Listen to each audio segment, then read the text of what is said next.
केवढा बाहेर रडू नको सगळं. तू खरंच खूप छान प्रयत्न केलास. त्यांना आवडली नाही माझी रांगोळी. अगं मग काय झालं, तुला तू येत होतं ते समजा केलंस ना. आता कुणाला आवडती कुणाला नाही आवडत. तुला तर काय बरंच वाटलं असेल ना. मला तुझ्याकडे नको समजूस, मला खरंच वाईट वाटले. आणि तिच्या जागी दुसरं कोण बी असतं ना तर बी मला वाईटच वाटलं असतं. केवढा बाळा इकडे ये. तुला एक गोष्ट सांगतो. समजा तुला जेवणात मेथीची भाजी आवडते आणि मला तांदळीची.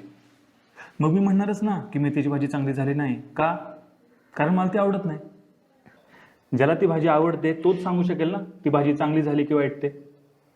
बरोबर ना. अगदी तसंच परीक्षण करणारी ही माणसंच असतात. त्यांच्या मतासारखं झालं नाही की ते वाईट झालं. हे बघ, त्यांची मतं त्यांची आवडीनिवडी वेगळ्या होत्या म्हणायचं, आणि त्यांनी जे चांगलं सांगितलं ते बदलायचं आणि पुढे जायचं.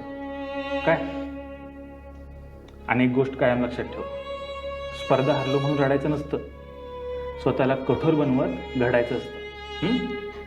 अगं हो केवढा, अगं खरंच तू लय भारी काढल्यास बघ रांगोळी.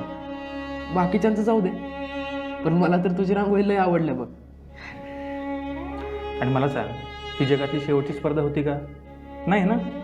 पुढच्या वर्षी परत प्रयत्न करायचा.